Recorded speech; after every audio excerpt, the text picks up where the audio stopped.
discover the untold side of Hollywood icon John Wayne.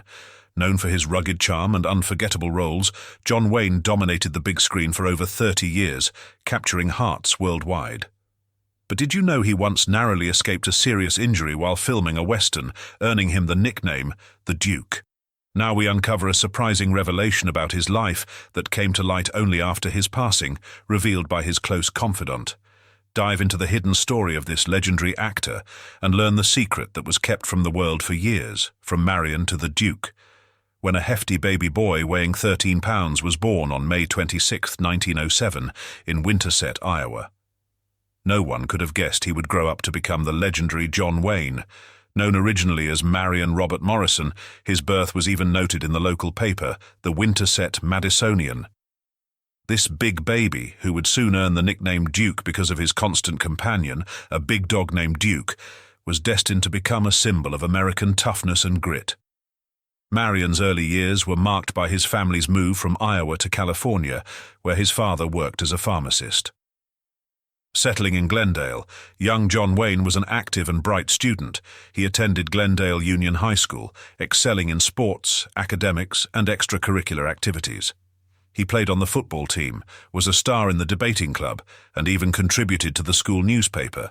His leadership skills and friendly personality made him popular among his classmates.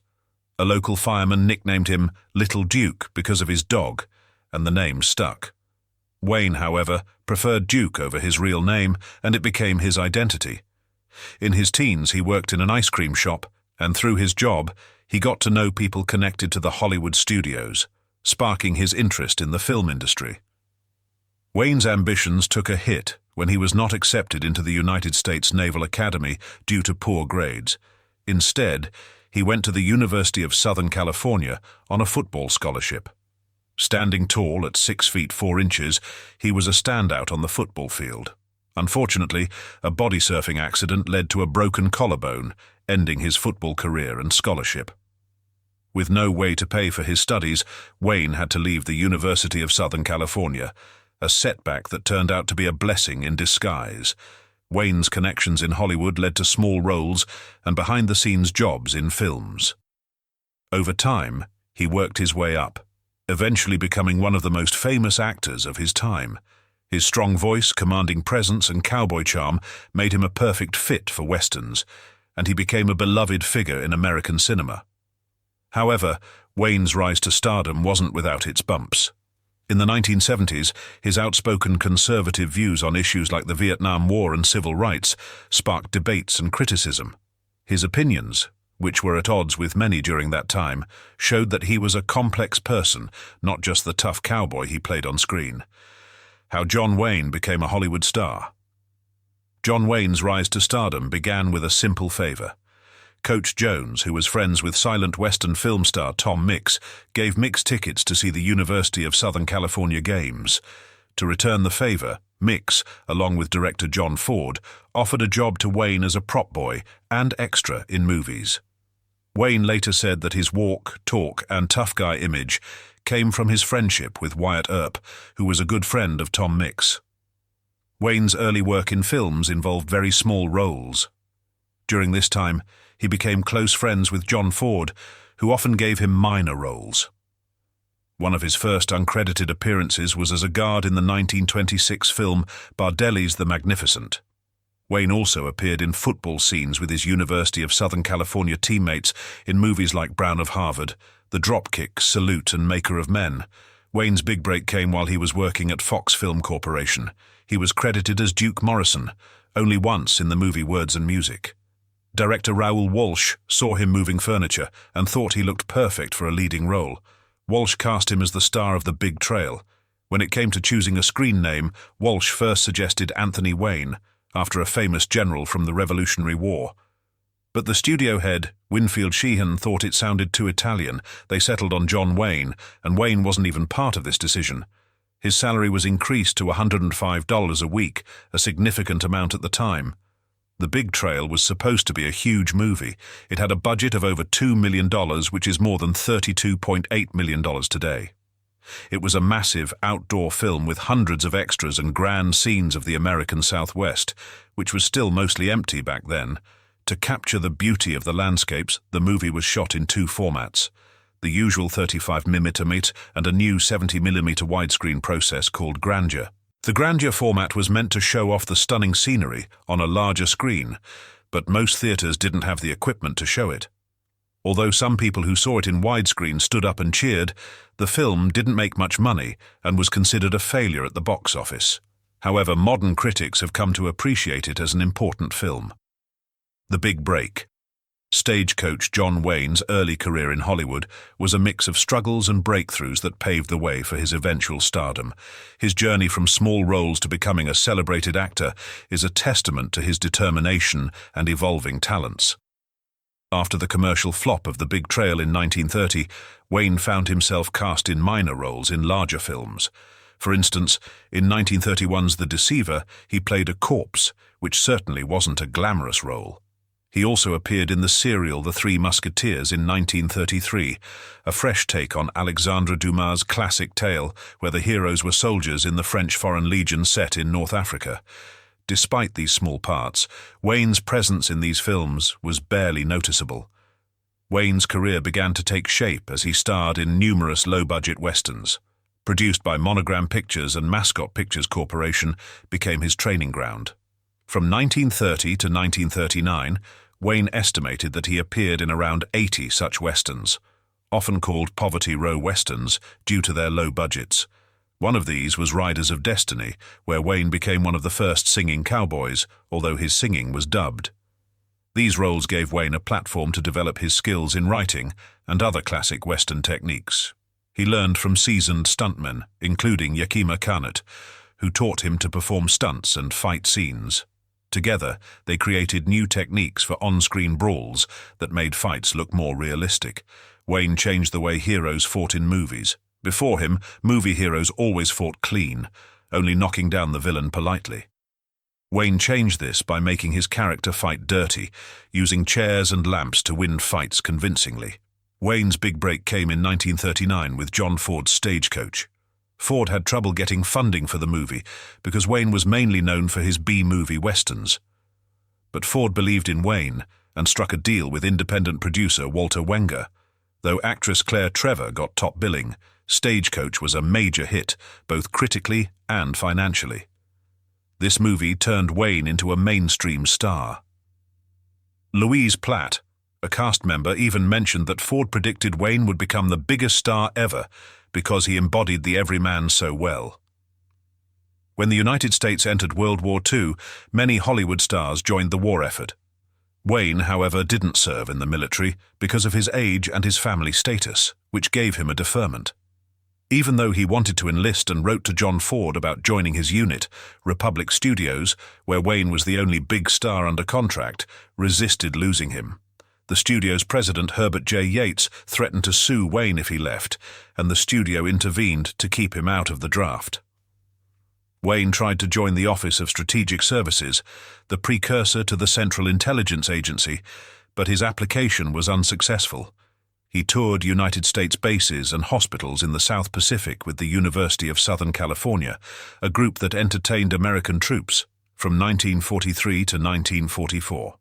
During this tour, he also reported back on General Douglas MacArthur's performance, as requested by the head of the Office of Strategic Services, William J. Donovan. This contribution earned Wayne an Office of Strategic Services Certificate of Service. Wayne's inability to serve in the military became a source of regret for him later in life. His widow suggested that his later strong patriotism stemmed from guilt over not having fought in the war, leading him to become a super patriot.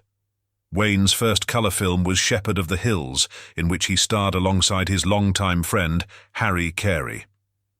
In 1942, he appeared in Reap the Wild Wind, directed by Cecil B. DeMille. This Technicolor epic featured Wayne in a rare role with questionable morals, alongside Ray Milland and Paulette Goddard.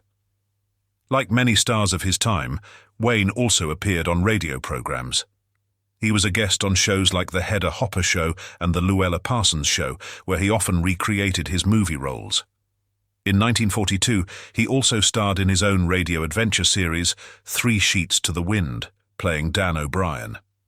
A detective who pretended to be an alcoholic to solve cases, Though the show aimed to become a film, it never did, and no episodes featuring Wayne have survived. In 1949, Wayne was offered the lead role in All the King's Men by director Robert Rawson, but turned it down, feeling the script was un-American. Ironically, Broderick Crawford, who took the role, won the Oscar for Best Actor that year, beating Wayne, who was nominated for Sans of Iwo Jima. Through perseverance and adaptability, Wayne transformed from a struggling actor into a beloved Hollywood icon, setting the stage for a legendary career. Turmoils in career. John Wayne experienced a defining moment early in his career. In 1950, he lost the role of Jimmy Ringo in The Gunfighter to Gregory Peck. This happened because Wayne refused to work with Columbia Pictures due to a grudge against its head, Harry Cohn, who had mistreated him in the past.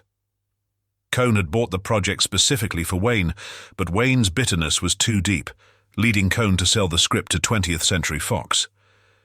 Peck got the role that Wayne desired, but was unwilling to compromise for. In 1952, Wayne co-founded a production company called Batjack. The name was inspired by the fictional shipping company Batjack from the film Wake of the Red Witch. A spelling error by Wayne's secretary changed Batjack to Batjack, but Wayne let it stand. Through Batjack, Wayne produced many films for himself and other stars. Notable productions include 7 Men From Now, which marked the beginning of a famous collaboration between director Bud Bodicher and actor Randolph Scott, and Gun the Man Down, starring James Arness as an outlaw. Wayne became famous for his role in The High and the Mighty, directed by William Wellman, based on a novel by Ernest K. Gann. His portrayal of a heroic co-pilot received wide acclaim. Wayne also played aviators in movies like Flying Tigers, Flying Leathernecks, Island in the Sky, The Wings of Eagles, and Jet Pilot. Wayne appeared in nearly 20 films directed by John Ford over 2 decades. This includes She Wore a Yellow Ribbon, The Quiet Man, and The Wings of Eagles. His performance in Ford's The Searchers is often considered his most complex role, marking the first time he called someone Pilgrim. On May 14, 1958, Wayne made a cameo as himself in Hal Kanter's I Married a Woman, which starred George Gobel and Diana Dawes. Later that year, on October 2nd, The Barbarian and the Geisha, directed by John Huston and starring Wayne, had its New York opening. Wayne and Huston had many disagreements during the making of this film. In 1959, Howard Hawks' Rio Bravo premiered, featuring Wayne alongside Dean Martin, Ricky Nelson, Angie Dickinson, Walter Brennan, and Ward Bond. Later that year, John Ford's The Horse Soldiers, co-starring Wayne and William Holden, premiered in Shreveport, Louisiana. Wayne's portrayal of Genghis Khan in The Conqueror, however, received negative reviews from critics. In the 1960s, Wayne both directed and produced The Alamo, where he played Davy Crockett. His work earned him an Oscar nomination for Best Picture. That same year, he also starred in North to Alaska with Stuart Granger and Ernie Kovacs. In 1961, he co-starred with Stuart Whitman in The Comancheros. On May 23, 1962, Wayne starred with James Stewart in John Ford's The Man Who Shot Liberty Valance. The following week, Hatari premiered, featuring Wayne in Africa capturing wild animals. Later that year, Wayne appeared in The Longest Day, an ensemble film where he earned a substantial salary after a dispute with producer Darrell F. Zanuck. His role in How the West Was Won, directed by John Ford, was another notable appearance. Wayne's final collaboration with Ford was in Donovan's Reef. In 1964, he led in Circus World with Claudia Cardinale and Rita Hayworth. In 1965, Wayne had a cameo as a centurion in The Greatest Story Ever Told, and starred in Harm's Way and The Sons of Katie Elder. Wayne's 1967 films included The War Wagon and El Dorado, a remake of Rio Bravo. In 1968, Wayne co-directed The Green Berets, a pro-Vietnam War film, which was a rarity in Hollywood at the time. That same year, he played a lead role in Hellfighters, a film about oil rig firefighters. His role in True Grit earned him an Academy Award for Best Actor. In the 1970s, Wayne continued to make an impact. Chisholm featured him as a cattle ranch owner, while Rio Lobo saw him dealing with Confederate soldiers. Big Jake was a critical success, with Wayne playing a father tracking down kidnappers. His role in the Cowboys was praised, though he was briefly considered for the National Football League draft, which was later invalidated. He starred in The Train Robbers, Cahill U.S. Marshal, MQQ, and Brannigan. In 1976, Wayne's final film was The Shootist, where he played a dying gunslinger, mirroring his own struggle with cancer. The film received positive reviews and was seen as a fitting end to his illustrious career. Throughout his career, Wayne's performances left a lasting legacy in American cinema. His roles ranged from cowboys to soldiers and pilots to detectives, reflecting his versatility and enduring appeal. Controversial political views. John Wayne was not only a famous actor, but a strong conservative Republican too. He was known for his anti-communist stance in Hollywood. Even though he voted for Democratic President Franklin D. Roosevelt in 1936 and admired another Democrat, President Harry S. Truman, despite supporting Republican Thomas E. Dewey in the 1948 election. In 1944, Wayne helped start the Motion Picture Alliance for the Preservation of American Ideals, a conservative group, and became its president in 1949. He was a big supporter of the House Un-American Activities Committee, an organization investigating alleged communists. Wayne starred in the 1952 movie Big Jim McClain to show his support for the House Un-American Activities Committee. His anti-communist views were so strong that he supported blacklisting people in Hollywood who had communist ties. This meant they were denied jobs because of their political beliefs. Interestingly, Soviet leader Joseph Stalin supposedly wanted Wayne killed because of his outspoken anti-communism, even though Stalin liked Wayne's movies. Wayne also supported Senator Joseph McCarthy, known for his aggressive pursuit of suspected communists. During the 1960 presidential election, Wayne backed Republican Richard Nixon but showed patriotism when Democrat John F. Kennedy won by saying he hoped Kennedy would do a good job, despite not voting for him. Wayne used his fame to support conservative causes, including the Vietnam War. He produced and starred in the film The Green Berets in 1968, which supported the war. In 1960, Wayne joined the John Birch Society, a far-right group, but left when they claimed that adding fluoride to water was a communist plot. He supported Barry Goldwater in the 1964 presidential race, actively campaigning for him. Wayne's high profile made him a top Republican figure in Hollywood. Wealthy Republicans in Texas wanted him to run for office in 1968, but he declined, joking that people wouldn't take an actor seriously as a political candidate. Instead, he supported his friend Ronald Reagan's runs for governor of California in 1966 and 1970. Wayne was even asked to be the running mate for George Wallace in 1968, but turned it down, instead campaigning for Nixon and speaking at the 1968 Republican National Convention. In 1971, Wayne wrote to President Nixon, a friend, advising against Nixon's trip to China. He included some negative materials about Henry Kissinger, who helped plan the trip. Wayne had a different view from many conservatives on the Panama Canal. He supported giving control of the canal back to Panama, aligning with President Jimmy Carter on the issue. This put him at odds with Republicans like Ronald Reagan and others who wanted the United States to keep control. Wayne's support of the treaty even led to him receiving hate mail for the first time in his life. In 1973, actor Marlon Brando sent a Native American activist, Sachin Littlefeather, to reject an Oscar on his behalf, protesting the treatment of Native Americans in films. Wayne was reportedly so upset that he tried to remove her from the stage, needing 6 security men to hold him back. However, later investigations suggest this story might not be accurate. Wayne had a sense of humor about his political views.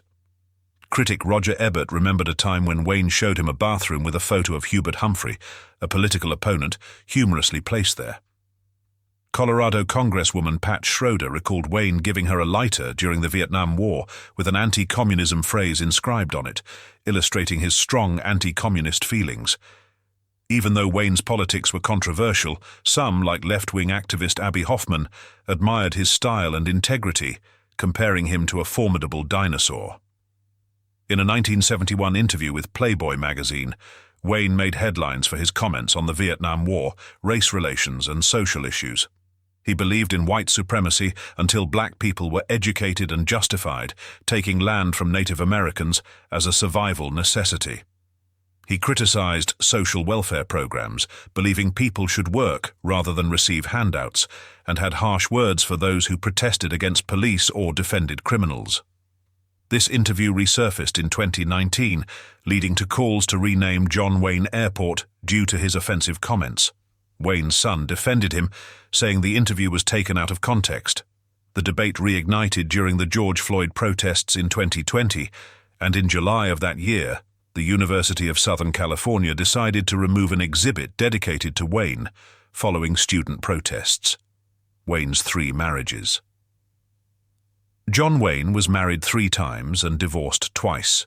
His wives included Josephine Alicia Sáenz, who was of Spanish-American descent, as well as Esperanza Bauer and Pilar Palet, both from Latin America. With Josephine, he had 4 children: Michael Wayne, Mary Antonia, Tony, Wayne LaCava, Patrick Wayne, and Melinda Wayne Munoz.